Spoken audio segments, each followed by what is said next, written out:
Às vezes, quando o seu freio não está funcionando legal, não é simplesmente o ajuste não. No caso do seu freio aí, ó, se ele não tiver essas arruelas espacionárias aqui, ó, tenta fazer uma conversão aí e fazer essa instalação. Essa arruela aqui, ela faz a correção do alinhamento do quadro para o disco, deixando o freio muito calibrado, fazendo uma frenagem perfeita.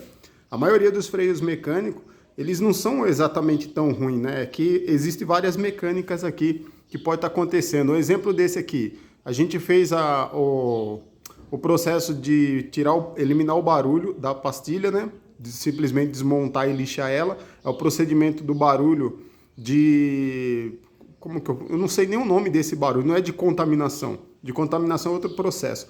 Só que o que acontece? Esse freio ele não tem uma frenagem muito top.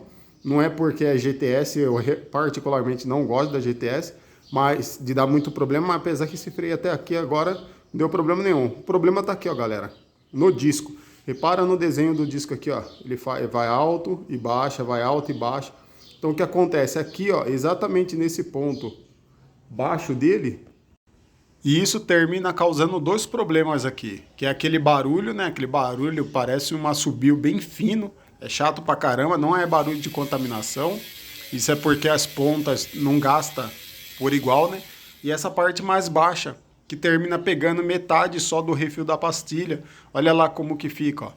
Fica pegando metade. Isso aqui dá uma resposta abaixo do freio, né? Tipo, a gente tá perdendo aqui, ó, facilmente, ó lá, ó. A parte mais funda do disco não pega 100% na pastilha. Então isso aqui faz reduzir a frenagem do freio. Aí aqui num ponto ele pega 100% e no outro ponto ele pega ali tipo 30% a menos. Então realmente vou ter que trocar o disco aqui para resolver esses dois problemas. Só trocando o disco aqui eu consigo deixar um freio muito mais top, né? Aumentar aí provavelmente uns 30% a sua funcionalidade e eliminar esse lance do barulho. Esse lance do barulho também é muito chato, né? Fala aí, parece até que tem alguma coisa quebrando.